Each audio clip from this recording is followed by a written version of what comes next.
Hi everyone, welcome to back my YouTube channel. आज के इस वीडियो के अंतर्गत क्लास 10th का जो किताब है इकोनॉमिक्स की, उसका चैप्टर नंबर 4 पढ़ेंगे, वैश्वीकरण और भारतीय अर्थव्यवस्था। इसके बारे में हम आज अध्ययन करेंगे। चैप्टर का नाम याद रखना, वैश्वीकरण और भारतीय अर्थव्यवस्था। इस चैप्टर के अंतर्गत हम पढ़ेंगे कि वैश्वीकरण क्या होता है। ध्यान रखना, वैश्वीकरण का प्रभाव क्या है, वैश्वीकरण से हमें कौन कौन से फायदे हुए हैं। इसके अलावा बहुराष्ट्रीय कंपनी क्या है, विदेशी व्यापार क्या है, विदेशी निवेश क्या है, उदारीकरण क्या है, इन सब के बारे में हम आज अध्ययन करेंगे। देखो, सबसे पहले हम बात करते हैं वैश्वीकरण की। किसकी बात करते हैं? वैश्वीकरण। वैश्वीकरण का सीधा सा तात्पर्य एक देश की अर्थव्यवस्था को किसी दूसरे देश की अर्थव्यवस्था के साथ जोड़ना क्या कहलाता है? वैश्वीकरण कहलाता है। जैसे मैं आपको समझाता हूँ ना, समझने की कोशिश करना आप। देखो, जैसे मान लेना ये अपना देश है, यहाँ पर भारत। कौन सा देश है? भारत है। यहाँ पर एक देश है जिसका नाम क्या है? यूएसए है। क्या नाम है? यूएसए। ये कौन सा है? भारत। उदाहरण के तौर पर समझा रहा हूँ। वैश्वीकरण किसे कहते हैं? कि एक देश की अर्थव्यवस्था दूसरे देश की अर्थव्यवस्था के साथ जोड़ना क्या कहलाता है? वैश्वीकरण कहलाता है। क्या कहलाता है? वैश्वीकरण कहलाता है। तो ये अपना कौन सा हो गया? यहाँ पर हो गया यूएसए, और ये हो गया अपना प्यारा सा भारत। इसे इंडिया नाम दे रखा है। ठीक है। देखो, भारत अपने अपने देश को, बाजारों को दुनिया के बाजारों से जोड़ना। जैसे भारत के बाजार हैं, उसको दुनिया के अलग अलग देशों के साथ जोड़ना ही क्या होता है? वैसे वैश्वीकरण होता है। इसका मतलब हो गया कि हमारे देश की जो वस्तुएं थी, पहले हमारे देश तक ही सीमित थी, किसी राज्य तक ही सीमित थी, वो वस्तु दुनिया के अलग अलग कोनों में चली गई है। उदाहरण के तौर पर मैं आपको एक उदाहरण बताता हूँ। एक बहुराष्ट्रीय कंपनी है, मल्टीनेशनल कंपनी है, जिसका नाम है जैसे फोर्ड। अमेरिका की कंपनी है, बहुत बड़ी कंपनी है अमेरिका की, जो ऑटोमोबाइल कंपनी यानी कारें बनाने का काम करती है। ये आप जानते हो। ये तो क्या बता, फोर्ड कंपनी क्या बनाती है? कारें, यूएसए की। अब जो ये फोर्ड कंपनी है, कारें बनाती है, तो ये खुद नहीं बनाती यहाँ। ये अपने कारें बनाने के लिए किस देश का? चीन, इसके अलावा पूर्वी एशियाई देश। कौन से?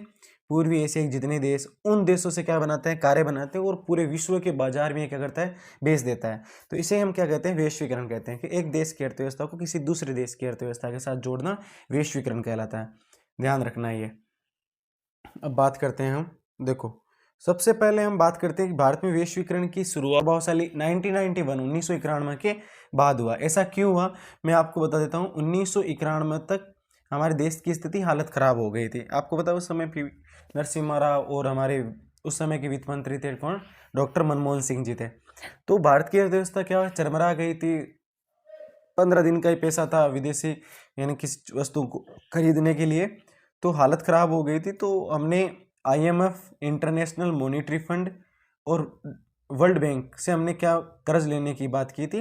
तो उन्होंने कुछ शर्तें रखी थी। उन्हीं शर्तों में, जिसको हम एलपीजी कहते हैं, हमने अपनी अर्थव्यवस्था में सुधार किया, जिनको हमने एलपीजी, प्राइवेटाइजेशन, ग्लोबलाइजेशन और लिबरलाइजेशन, उदारीकरण, निजीकरण और वैश्वीकरण की नीति अपनाई थी।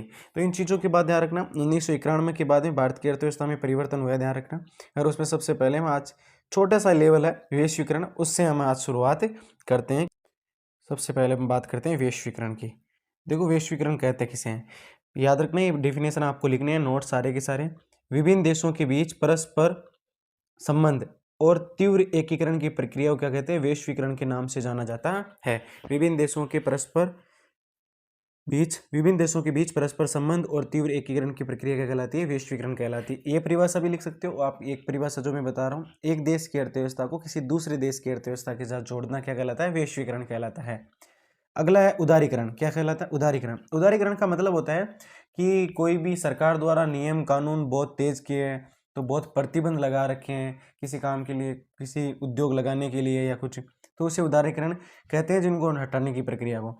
सरकार द्वारा अवरोधों और प्रतिबंधों को हटाने की प्रक्रिया को उदारीकरण कहा जाता है। सरकार द्वारा अवरोधों और प्रतिबंधों को हटाने की प्रक्रिया उदारीकरण कहलाती है। ध्यान रखना। अगला है निजीकरण। ध्यान रखना, निजीकरण, ये तीनों ध्यान रखना। ग्लोबलाइजेशन, लिबरलाइजेशन और प्राइवेटाइजेशन, एलपीजी कहते हैं इसे, ध्यान रखना। निजीकरण क्या कहते हैं? सार्वजनिक क्षेत्र की कंपनियां, यानी सरकारी कंपनियां, सार्वजनिक क्षेत्र की कंपनियों को चरणबद्ध तरीके से निजी क्षेत्र में बेचना क्या कहलाता है? निजीकरण कहलाता है। क्या कहलाता है? जैसे हमारा एयर इंडिया है, वर्तमान में अडानी जी को दे दिया गया है, तो ये कौन सा है? निजीकरण हो गया है। तो निजीकरण का मतलब है कि सार्वजनिक क्षेत्र हमारे पास जितनी भी है उनको धीरे धीरे हमने किसी निजी सेक्टर के अंतर्गत दे दिया, वो निजीकरण कहलाता है, ध्यान रखना। अगली बात करते हैं, देखो अगला है मोस्ट इंपोर्टेंट, बहुराष्ट्रीय कंपनियां। बहुराष्ट्रीय कंपनी, बहुराष्ट्रीय कंपनी किसे कहते हैं, परिभाषा याद रखना, बहुराष्ट्रीय कंपनी एक से अधिक देशों में उत्पादन पर, ध्यान रखना, नियंत्रण और स्वामित्व रखती है। बहुराष्ट्रीय कंपनी किसे कहते हैं, एक से अधिक देशों में उत्पादन पर नियंत्रण और स्वामित्व रखती है, वो क्या कहलाती है, बहुराष्ट्रीय कंपनी कहलाती है। क्या कहलाती है, बहुराष्ट्रीय कंपनियां। अब बहुराष्ट्रीय कंपनी जैसे हो गई टाटा हो गई, जैसे फोर्ड्स हो गई, जैसे इसके अलावा अपने रेनबैक्सी का नाम सुना होगा, खूब सारी दवाइयाँ बनाने वाली कंपनी है। तो ये बहुत सारी कंपनी है, ध्यान रखना, इनको बहुराष्ट्रीय कंपनी कहा जाता है। ये इनका उत्पादन इन किसी भी चीज़ का प्रोडक्शन पर नियंत्रण और स्वामित्व रखती है एक से अधिक देशों, ध्यान रखना। अब बहुराष्ट्रीय कंपनियों के लाभ, ये ध्यान रखना। तो बहुराष्ट्रीय कंपनियों के बहुत सारे लाभ हैं। विभिन्न देशों से उत्पादन का विस्तार होने से बहुराष्ट्रीय कंपनियों को सस्ती कीमतों पर सर्वोत्तम गुणवत्ता वाले संसाधन प्राप्त होते हैं, जिनसे उनका लाभ अत्यधिक बढ़ जाता है। देखो अलग अलग देशों में जाते हैं तो उत्पादन का विस्तार होने लग जाता है। जब उत्पादन का विस्तार होने लग जाता है तो उन्हें बहुराष्ट्रीय कंपनियों को सस्ती कीमतों पर अधिक गुणवत्ता वाले क्या मिल जाते हैं, संसाधन मिल जाते हैं। क्या मिल जाते हैं, संसाधन मिल जाते हैं कम कीमत पर, ध्यान रखना। तो उसकी वजह से उनका उत्पादन बढ़ जाता है और अच्छी कीमत पर माल भी बिक जाता है। अगला देखो,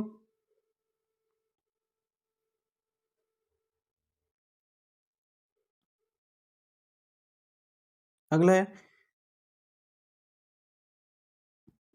उत्पादन के विस्तार से, किसके, ध्यान रखना, उत्पादन के विस्तार से बहुराष्ट्रीय कंपनी विकसित देशों में रोजगार के अवसर उत्पन्न करती है।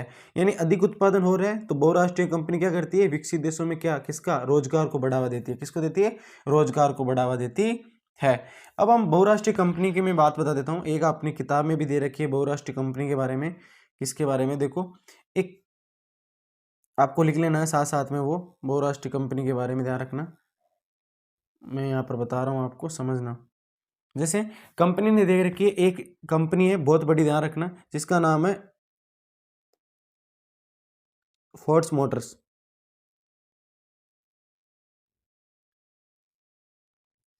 फोर्ड मोटर, आपने इसके बारे में पढ़ा होगा, इसकी कारें आती हैं बहुत सारी। ये विश्व के 26 देशों में इसका प्रसार है। कितने देशों में प्रसार है इसका, 26 देशों में। आपको लिखना है ये कहाँ की कंपनी है, यूएसए की है। आपको लिखना क्या है कि अमेरिकन कंपनी फोर्ड्स मोटर्स विश्व के 26 देशों में प्रसार के साथ, विश्व में 26 देशों के प्रसार के साथ विश्व की सबसे बड़ी, ध्यान रखना, विश्व की सबसे बड़ी मोटर गाड़ी निर्माता कंपनी, ध्यान रखना, मोटर गाड़ी निर्माता कंपनी है विश्व की सबसे बड़ी। ये सन भारत में कब आए थे, 1995 में, ध्यान रखना, 1995 में भारत में आने वाली मोटर फोर्ड्स मोटर्स ने 1700 करोड़ रुपए, कितने करोड़ रुपए, 1700 करोड़, 1700 कितने करोड़, 1700 करोड़ रुपए का निवेश कर चेन्नई के समीप, कहां पर, ध्यान रखना, चेन्नई के समीप इसने एक विशाल संयंत्र की स्थापना की थी। और यह संयंत्र महिंद्रा एंड महिंद्रा के सहयोग से स्थापित किया था, जो भारत में जीपों और ट्रकों के निर्माता है। कंपनी का क्या नाम क्या है, अमेरिका की कंपनी, कहाँ की है, यूएसए की। नाम क्या है, फोर्ड्स मोटर्स है। ध्यान रखना कितने देशों में प्रसार है, 26 देशों में। क्या काम करती है, मोटर गाड़ी बनाती है। भारत में कब आई थी, 1995 में। कब आई थी भारत में, 1995 में। कितने करोड़ रुपए, 1700 करोड़, कितने, 1700 करोड़ रुपए का इसने निवेश किया। कहाँ किया था, चेन्नई में किया था। किसके साथ किया था, तो भारत की एक बहुत बड़ी कंपनी है महिंद्रा एंड महिंद्रा, स्कॉर्पियो और जो थार बनाती है 4x4, तो वो कंपनी, ध्यान रखना, उसके साथ है। अगली बात करते हैं विदेशी व्यापार की। किसकी बात करते हैं, विदेशी व्यापार की। विदेशी व्यापार क्या होता है, विदेशी व्यापार एक माध्यम है जो अपने देश के बाजारों से बाहर के बाजारों में पहुंचने के लिए उत्पादकों को एक अवसर प्रदान करता है। मतलब क्या है, जैसे मान लेना कोई चीज, जैसे राजस्थान है, ठीक है, राजस्थान में मकराना के पास, मकराना में मार्बल, ठीक है, मकराना में क्या है, मार्बल है, ध्यान रखना। तो विदेशी व्यापार एक माध्यम है, किसका माध्यम है, जो अपने देश के बाजारों से बाहर के बाजारों में पहुंचने के लिए उत्पादकों के अवसर। अब हम विदेश में व्यापार करेंगे तो हमारे मकराना के मार्बल को विदेश में पहुंचा सकते हैं आसानी से, जिससे हमें इससे ज्यादा कीमत मिले, फायदा हो, इससे ध्यान रखना। अगला देखो निवेश। निवेश किसे कहते हैं, इंग्लिश में इन्वेस्ट कहा जाता है। परिसंपत्तियां जैसे भूमि, भवन, मशीन, इसके अलावा और अन्य उपकरणों की खरीद में वे ध्यान रखना, यहाँ पर व्यय की जगह वे है, वे यानी खर्च की गई मुद्रा को क्या कहा जाता है? निवेश। अब जैसे मान लेना आपके पापा के पास, सपोज करना आपके पापा के पास एक्स्ट्रा पैसे बच गए हैं या कुछ पैसे बच गए, तो उन्होंने क्या खरीद ली? या तो भूमि या भवन या मशीनें या अन्य उपकरण कोई भी खरीद ली और वहां पर पैसे इन्वेस्ट कर दिए उन्होंने, वो वे खर्च कर दिए मुद्रा को, उसे क्या कहा जाता है? निवेश कहा जाता है। फिर वो भूमि की क्या है? वो अपनी भूमि क्या हो गई? परिसंपत्ति हो गई। क्या हो गई? परिसंपत्ति हो गई। ध्यान रखना। अगला है विदेशी निवेश। बहुराष्ट्रीय कंपनी द्वारा किए गए निवेश को क्या कहा जाता है? विदेशी निवेश किया जाता है। अब बी किया, मैंने बताया था ना आपको, महिंद्रा एंड महिंद्रा कंपनी भी यूएसए की कंपनी है, फोर्ड्स कंपनी, उसने निवेश किया, इसे विदेशी निवेश कहा जाता है। ध्यान रखना। आगे देखो, विदेशी व्यापार और विदेशी निवेश में अंतर क्या है? तो तीन अंतर देखो। पहला, विदेशी व्यापार। विदेशी व्यापार, विदेश से वस्तुओं को खरीदने और बेचने को विदेशी व्यापार कहते हैं। ध्यान रखना। विदेश से वस्तुओं को खरीदने और बेचने क्या कहते हैं? विदेशी व्यापार कहते हैं। इसके अंतर्गत आयात, ध्यान रखना यहाँ पर आयात है लिखा हुआ शब्द, आयात और निर्यात की दोनों प्रक्रिया शामिल होती है। ये उत्पादन के लिए अवसर प्रदान करता है। ये उत्पादन के लिए क्या प्रदान करता है? अवसर प्रदान करता है। ध्यान रखना। तो तीनों, विदेश से वस्तुओं को खरीदने और बेचने की को विदेशी व्यापार कहते हैं। आयात निर्यात की दोनों प्रक्रिया शामिल होती है। ये उत्पादन के लिए अवसर प्रदान करता है। ध्यान रखना। अगला है विदेशी निवेश। ध्यान रखना। अधिक लाभ कमाने के उद्देश्य से जब बहुराष्ट्रीय कंपनी मेजबान देश, जिस देश में वो करना चाहती है इन्वेस्ट, देश में धन से उत्पादन इकाइयां स्थापना करती है, उसे विदेशी निवेश कहते हैं। कोई कंपनी आई आकर भारत में क्या कर दिया? उसने इन्वेस्ट कर दिया पैसा, वो विदेशी निवेश है। विदेशी निवेश में बहुराष्ट्रीय कंपनी द्वारा की गई पूंजी निवेश के अंतर्गत आते हैं। ध्यान रखना। विदेशी निवेश में आता है। ध्यान रखना। ये पूंजी की कमी को दूर करता है। ध्यान रखना। कैसे? जैसे मान लेना एक कंपनी है भारत की एक कंपनी, ए नाम की कंपनी है, उसके पास पैसे नहीं है, तो विदेशी कंपनी आकर इसमें क्या कर देगी? इन्वेस्ट कर देगी, तो इससे दोनों को क्या हो जाएगा? फायदा हो जाएगा। देखो, अगला है बहुराष्ट्रीय कंपनियों का उत्पादन पर नियंत्रण करने की विधि। तो बहुराष्ट्रीय कंपनियों का उत्पादन पर नियंत्रण करने की विधि क्या है? तो ध्यान रखना, संयुक्त उपक्रम विधि। इसके अलावा स्थानीय कंपनियों को खरीदना। जिन कंपनियों को, जो छोटी छोटी कंपनियां हैं विदेश, भारत जैसे भारत में कोई छोटी छोटी कंपनी है, तो उनको खरीद लेना। इसके अलावा छोटे उत्पादों से माल खरीदना जो सस्ता मिल जाएगा, अपने ब्रांड का इस्तेमाल करके। कैसे? जैसे मैं बताऊं, नियंत्रण कैसे किया जाता है उत्पादन में बहुराष्ट्रीय कंपनियों द्वारा। जैसे मान लेना ये कंपनी है, बहुराष्ट्रीय कंपनी ए नाम की, इसके पास छोटे छोटे बहुत सारे स्थानीय स्तर पर क्या है? छोटी कंपनियां, स्थानीय कंपनियां। अब ये कंपनी इनके साथ या तो साझा करेगी, साझेदार बनेगी, पार्टनरशिप करेगी इनके साथ कि हम साथ में प्रोडक्शन करेंगे, उत्पादन करेंगे, या ये कंपनी क्या करेगी? इनसे माल खरीदेगी। क्या करेगी? इन कंपनियों से माल खरीदेगी। माल खरीदने के बाद, जैसे मान लेना ये सारी कंपनियां क्या बना रही है? जूता बना रही है, स्थानीय कंपनियां, और ये एक कंपनी है पूमा की, मान लेना किसकी है ये कंपनी? पूमा की है। तो इन छोटे छोटे कंपनियों से जूते खरीदे और खरीदने के बाद में ये क्या करेगी? अपने ब्रांड जिसका नाम है क्या? पूमा, उसका इस्तेमाल करेगी। क्या करेगी? इस्तेमाल करेगी। तो इस प्रकार से उत्पादन पर क्या करती है? नियंत्रण करती है। तो आप ध्यान रखना ये।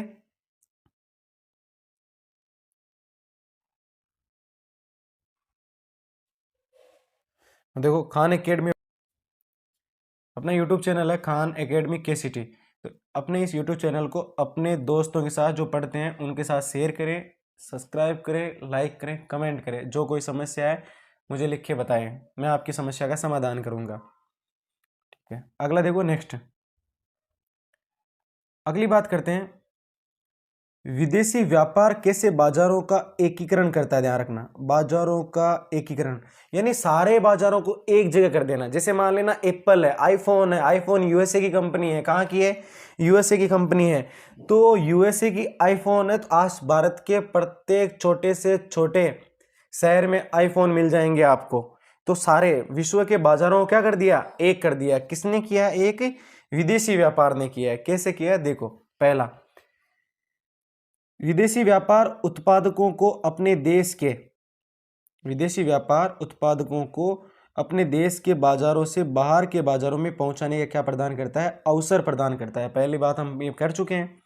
देश के मध्य माल और सेवाओं का यानी देश के बीच माल और सेवाओं का आवागमन की सुविधा देता है विदेशी व्यापार। ध्यान रखना, जैसे हमने माल सेवाएं, जैसे कार आ गई है, बहुत अलग अलग प्रकार की कार, अलग अलग प्रकार की बाइक है, तो ये विदेशी व्यापार की वजह से तो हम आज चला रहे हैं। अलग अलग प्रकार के ब्रांडेड मोबाइल चला रहे हैं। आपने स्विगी का नाम सुना होगा, इसके अलावा बर्गर सुना होगा, पेटी सुना होगा, ये सारे चाउमीन हो गए,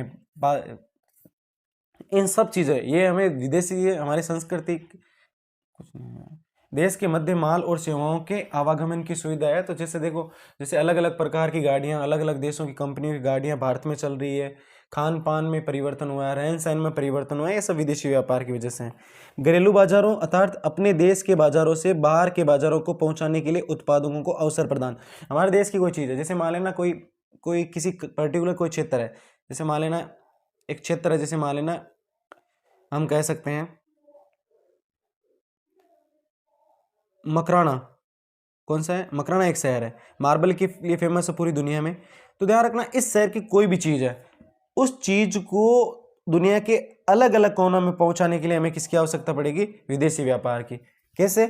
समझने की कोशिश करना। इस बाजार से क्या, जैसे कोई भी चीज़ बनाई है मकराना के मार्बल से, तो वो पूरी दुनिया में जा सकती है विदेशी व्यापार की वजह से। बाजारों में ग्राहकों के लिए वस्तुओं के विकल्प बढ़ जाते हैं, यानी विकल्पों में वृद्धि हो जाती है। कैसे? मैं बताता हूँ आपको।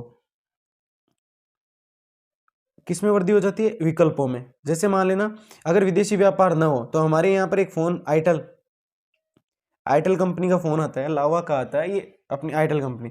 तो मान लेना ये भारत की कंपनी है, तो इसी का फ़ोन, लेकिन विदेशी व्यापार होने की वजह से हमें किस किस के फ़ोन दिख रहे हैं? वीवो के दिख रहे हैं, आपके ओप्पो के दिख रहे हैं, इसके अलावा आईफोन दिख रहे हैं, बहुत सारी कंपनियों के हमें फ़ोन आ रहे हैं। तो हमारे पास विकल्पों में क्या हो गई? वृद्धि हो गई। उच्च गुणवत्ता के फ़ोन हमें ले सकते हैं। इसके अलावा देखो, बाजारों में नई तकनीक और विचारों को बढ़ावा, ध्यान रखना यहाँ नहीं ध्यान रखना, यहाँ नई तकनीक या प्रौद्योगिकी और विचारों को बढ़ावा मिलता है। ध्यान रखना, अलग अलग टेक्नोलॉजी आती है। उत्पादकों में बढ़ती हुई प्रतिस्पर्धा से ग्राहकों को वस्तुओं और सेवाओं की बेहतर सुविधा या गुणवत्ता प्राप्त होती है। ये भी सही है। अगर हम प्रतिस्पर्धा बढ़ रही है, जितने उत्पादक का मतलब ज़्यादा से ज़्यादा, जैसे मान लेना अभी फ़ोन आ रहा है 5G का, आपको मिल जाएगा 15,000 से लेकर आप कितने 2 लाख 3 लाख रुपए, 2 लाख रुपए तक ले सकते हैं। तो अगर 5G फ़ोन लेना है, किसी एक ही कंपनी का वर्चस्व हो, भारत की एक दो कंपनी को, और विदेशी व्यापार न हो, तो हम जो जितने भी कस्टमर होते हैं, ग्राहक, उनको वस्तु और सेवाओं में ये आ गई चीज़ें, ध्यान रखना। तो बेहतर सुविधा और गुणवत्ता हमें नहीं मिलती, हमें जो था वो ही लेना था, ध्यान रखना, वो ही लेना पड़ता। ठीक है, अगला देखो, वैश्वीकरण को संभव बनाने वाले कारक। तो वैश्वीकरण को संभव किसने बनाया है? तो सबसे पहले वैश्वीकरण को संभव बनाने वाले, देखो मैं बताता हूँ। एक तो है, अब यहाँ लिखे हुए हैं सारे, मैं समझाता हूँ किस प्रकार से संभव बनाने वाले कारक की बात करें। पहला प्रौद्योगिकी, यानी तकनीक, टेक्नोलॉजी, इसने संभव बना दिया है वैश्वीकरण का। प्रौद्योगिकी का विकास के साथ ही वैश्वीकरण, अलग अलग नई नई तकनीक आई, नई नई वस्तुओं का उत्पादन हुआ, तो वो अलग अलग दुनिया के अलग अलग बाजारों में गया। दूसरा, परिवहन में सुधार हुआ है, परिवहन की वजह से वैश्वीकरण हुआ है। मुख्य तो 3 कारक होते हैं, कौन कौन से? परिवहन, संचार और व्यापार। इसकी वजह से पूरी दुनिया ग्लोबलाइज हुई है, जिसे भूमंडलीकृत कहते हैं हम। जैसे वायु परिवहन का विकास हो गया, तो तीव्र गति से हम किसी भी वस्तु को पहुंचा सकते हैं। इसके अलावा इंफॉर्मेशन टेक्नोलॉजी या सूचना प्रौद्योगिकी, आप खुद देख सकते हो, सूचना प्रौद्योगिकी की वजह से ये सब कुछ संभव हो पाया है, ध्यान रखना। इसके अलावा दूर संचार और संचार उपग्रह के माध्यम इंटरनेट चल रहा है। इसके अलावा संचार का मतलब कम्युनिकेशन क्या होता है?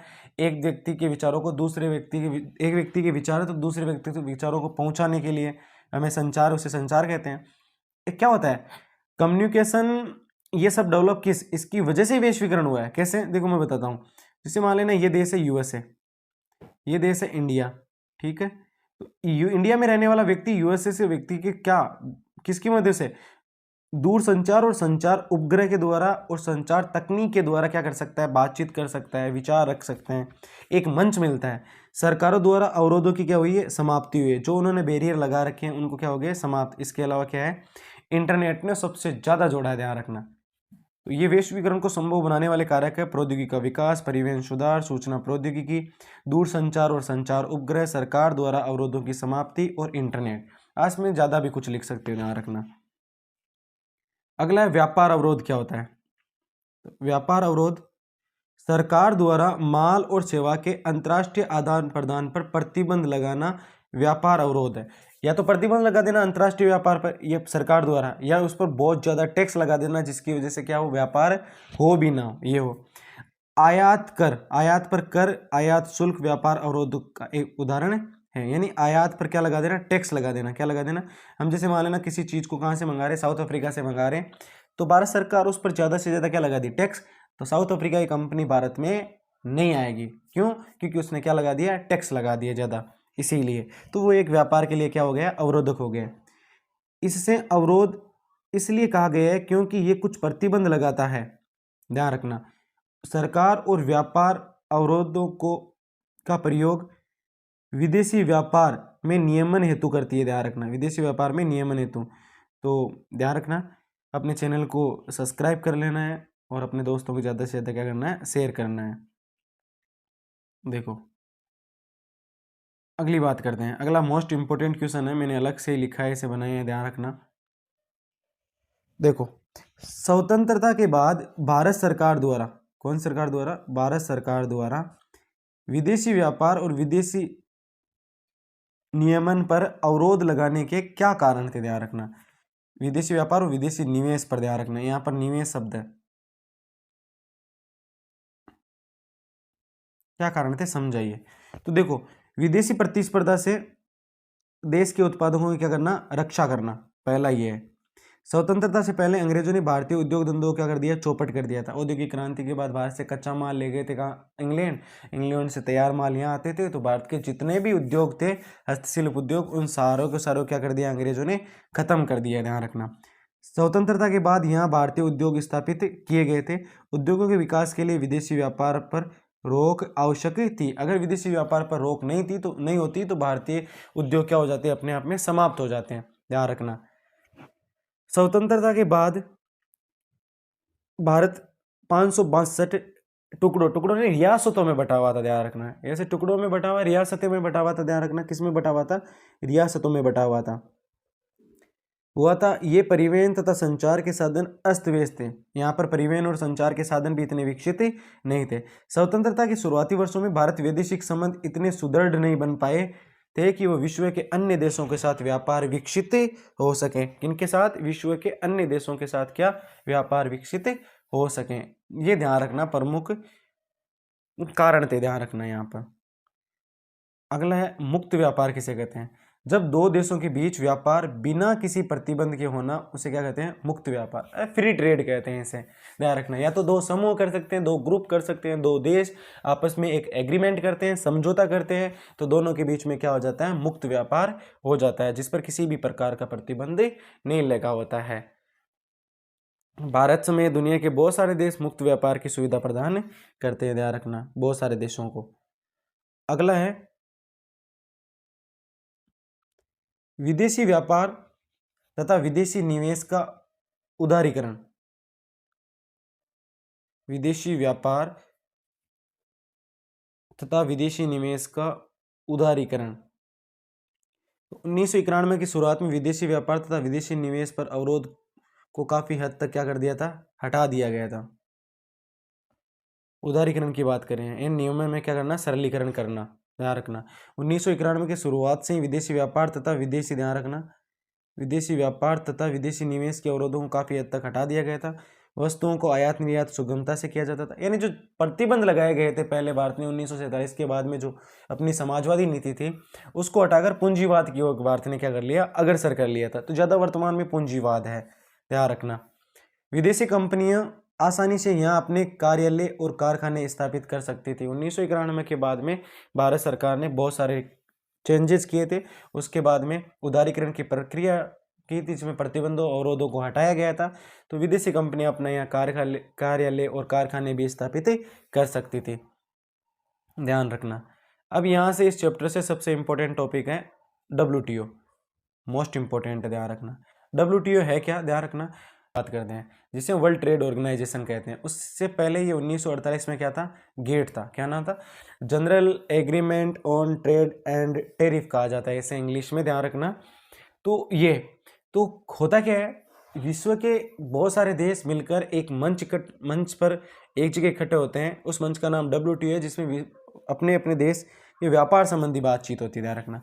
विश्व व्यापार संगठन एक ऐसा संगठन है जिसका उद्देश्य अंतर्राष्ट्रीय व्यापार को उदार बनाना, यानी सरल बनाना और मुक्त व्यापार की सुविधा देना, ध्यान रखना। किसकी, मुक्त व्यापार की सुविधा उपलब्ध कराना। अब है विश्व व्यापार संगठन के कार्यों की बातचीत करते हैं हम।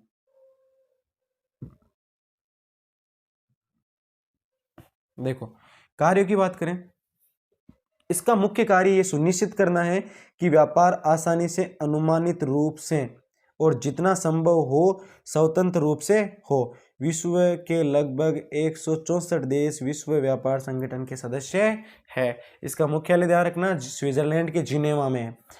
स्विट्जरलैंड के जेनेवा में इसका क्या है, मुख्यालय, हेडक्वार्टर है, ध्यान रखना।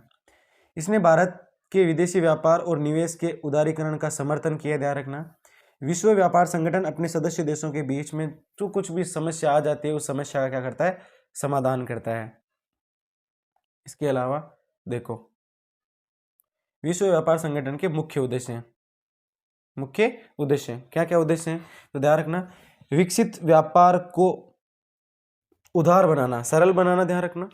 इसके अलावा विकसित देशों की पहल पर शुरू किया गया अंतर्राष्ट्रीय व्यापार से संबंधित नियमों को निर्धारित करता है। कहने का मतलब है WTO क्या करता है, अंतर्राष्ट्रीय स्तर पर व्यापार से संबंधित नियम बनाता है, निर्धारित करता है। विकासशील देशों को व्यापार अवरोध हटाने के लिए ये क्या करता है, विवश भी करता है, ध्यान रखना। विकसित देशों ने अनुचित ढंग से व्यापार अवरोधों को क्या रखा है, बरकरार रखा है। बहुत सारे विकसित देश क्या लगाते हैं, खूब सारा टैक्सेस लगाते हैं, टैक्स, ध्यान रखना। अगला देखो, किन कारणों से भारत में आर्थिक सुधार की आवश्यकता पड़ी, यानी ऐसी क्या समस्या आ गई कि 1991 में भारत सरकार ने आर्थिक सुधार करना पड़ा, यानी बहुत बड़े लेवल पर क्या करना पड़ा था, आर्थिक सुधार। आपको पता है भारत सरकार ने सुधार किए हैं 1991 में, अपनी जो नीति थी उसको चेंज किया है। तो उसकी वजह क्या है कि आर्थिक सुधार करना पड़ा हमें, तो पहली वजह, भारत का जो राजकोषीय घाटा था ना, उसमें क्या होने लग गई थी, ज़्यादा से ज़्यादा वृद्धि होने लग गई थी राजकोषीय घाटे में। इसके अलावा क्या है, तो ध्यान रखना, प्रतिकूल भुगतान संतुलन में वृद्धि हो गई थी, यानी मैं कह सकता हूँ इस यहाँ पर कि हमारे पास है ना, विदेशी भंडार कम होता जा रहा था। कौन सा, विदेशी भंडार कम होता जा रहा था, निर्यात ज़्यादा, ध्यान रखना। विदेशी भुगतान संतुलन में क्या, प्रतिकूल भुगतान संतुलन में वृद्धि हुई। विदेशी मुद्रा भंडार में क्या है, कमी आने लग गई थी, ध्यान रखना। हाँ, ज़्यादा से ज़्यादा, जैसे मान लेना हमने आयात किए बहुत सारी चीज़ें, बहुत सारी चीज़ें हमने आयात की है, तो आयात करने में हमारा विदेशी जो भंडार था वो खर्च हो गया था, कीमतों में वृद्धि हो गई थी, और भारतीय कंपनियों को तैयार करना, भारतीय कंपनी इतनी भी ज़्यादा विकसित नहीं थी, ध्यान रखना। ये प्रमुख कारण है। अगला देखो, वैश्वीकरण का भारतीय अर्थव्यवस्था पर क्या प्रभाव पड़ा था, ये भी प्रश्न बहुत इंपॉर्टेंट है, ध्यान रखना। वैश्वीकरण का भारतीय अर्थव्यवस्था पर प्रभाव क्या पड़ा, तो हम बात करते हैं क्या प्रभाव पड़ा था, ध्यान रखना। वैश्वीकरण के परिणाम स्वरूप उत्पादकों, यानी स्थानीय उत्पादक और विदेशी दोनों के बीच अधिक प्रतिस्पर्धा से उपभोक्ताओं को, विशेष रूप से शहरी क्षेत्र में समृद्ध वर्ग को क्या हुआ, लाभ पहुंचा। मैंने ये बात पहले बता चुका हूँ, समझा चुका हूँ। ये बेहतर गुणवत्ता वाले उत्पादों और कम कीमत के साथ बेहतर विकल्प देता था। इसकी वजह से क्या हुआ था कि हमें किसी वस्तु को, एक वस्तु के अनेक से विकल्प मिलने लग गए थे, और उसकी उत्पादकता क्षमता भी क्या थी, अच्छी क्वालिटी, बेहतर थी, ध्यान रखना। भारतीय बहुराष्ट्रीय कंपनी ने भारत में अपने निवेश में वृद्धि की, जैसे सेल फोन, इसके अलावा सेल फोन हो गए, मोटर गाड़ी, ठंडे पदार्थ और जंक फूड एवं बैंकिंग जैसी सेवाओं में क्या किया, निवेश इत्यादि। उद्योगों और सेवाओं में नए रोजगार उत्पन्न हुए। किन किन क्षेत्रों में, उद्योगों और सेवाएं ने तृतीय क्रियाकलाप में और द्वितीय क्रियाकलाप में नए रोजगार उत्पन्न हुए। साथ ही इन उद्योगों को कच्चे माल इत्यादि की आपूर्ति करने वाली स्थानीय कंपनियां क्या हो गई, रीच समृद्ध हो गई थी। वैश्वीकरण नई और उन्नत तकनीकी को लाता है जिनके द्वारा स्थानीय कंपनियों को भी क्या पहुंचा, लाभ मिलता है। ये प्रमुख प्रभाव थे, ध्यान रखना। अब अगला है वैश्वीकरण को लोगों के जीवन पर क्या प्रभाव पड़ा। तो उपभोक्ता यानी कस्टमर है, कंज्यूमर के सामने पहले से अधिक विकल्प हो गए है ना, अलग अलग चीजें हमने खरीदने लग गए थे, अलग अलग ब्रांड के, ध्यान रखना। तो अच्छी गुणवत्ता वाले कम पैसों में उपभोक्ताओं को कम कीमत पर अधिक गुणवत्ता वाले उत्पाद उपलब्ध हो रहे थे, ध्यान रखना। लोग पहले की तुलना में आज उत्तर जीवन स्तर क्या हो गया, जीवन स्तर का मजा ले रहे हैं, उन्नत जीवन स्तर हो गया, उत्तम प्रकार का उत्तम जीवन स्तर का मजा ले रहे हैं, ध्यान रखना यहाँ पर उत्तम है। उद्योगों और सेवाओं में नए रोजगार उत्पन्न हुए, यानी द्वितीय और तृतीय सेक्टर में नए रोजगार हुए। उद्योगों को कच्चे माल इत्यादि की आपूर्ति करने वाली स्थानीय कंपनियां क्या हो गई, समृद्ध हो गई। विदेशी व्यापार को उधार बनाने विकसित देशों की पहल पर शुरू किए गए अंतर्राष्ट्रीय व्यापार से संबंधित नियमों का निर्धारित करता है। विकासशील देशों को व्यापार अवरोध हटाने के लिए देखो ये नहीं है, यहाँ पर ध्यान रखना, ये आपको नहीं लिखने हैं, ध्यान रखना। ये चार पांच, ये तीन चार लिखने हैं। क्या है, उपभोक्ता के सामने पहले से अधिक विकल्प, उपभोक्ताओं को कम कीमत पर अधिक गुणवत्ता वाले उत्पाद उपलब्ध हो रहे थे, लोग पहले की तुलना में उत्तम जीवन स्तर का मजा ले रहे थे। उद्योगों और सेवाओं में नए रोजगार बढ़े। द्वितीय तृतीय क्रियाकलाप में उद्योगों को कच्चे माल इत्यादि की आपूर्ति करने वाली स्थानीय कंपनियां क्या हो गई, समृद्ध हो गई है, ध्यान रखना।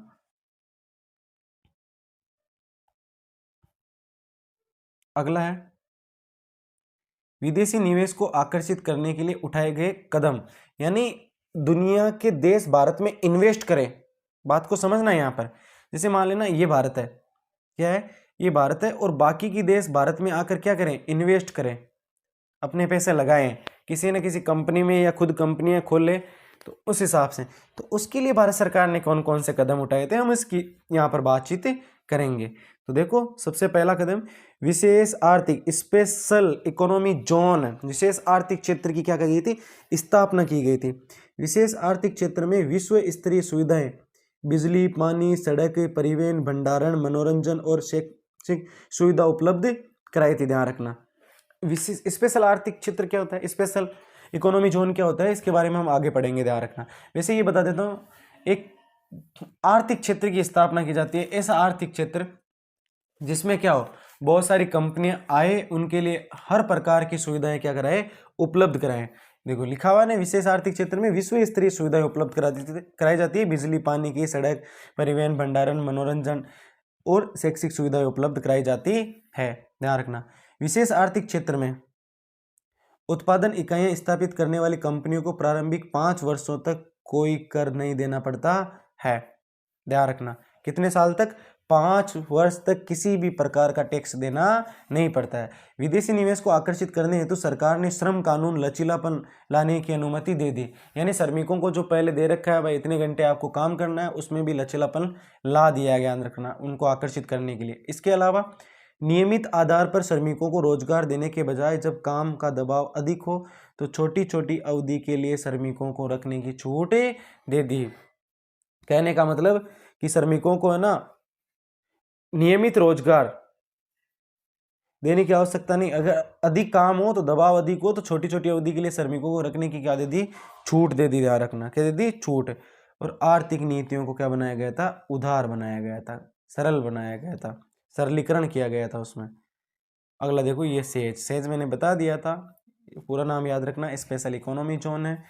किसी विशेष यानी विशेष आर्थिक क्षेत्र कहते हैं हिंदी में, किसी क्षेत्र विशेष में अतिरिक्त सुविधाएं प्रदान कर विदेशी कंपनियों के निवेश को क्या करना, आकर्षित करना।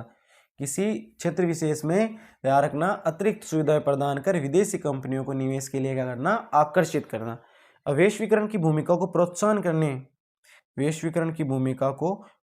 करने में तकनीक की भूमिका क्या है, तकनीकी या प्रौद्योगिकी की भूमिका क्या है, टेक्नोलॉजी की।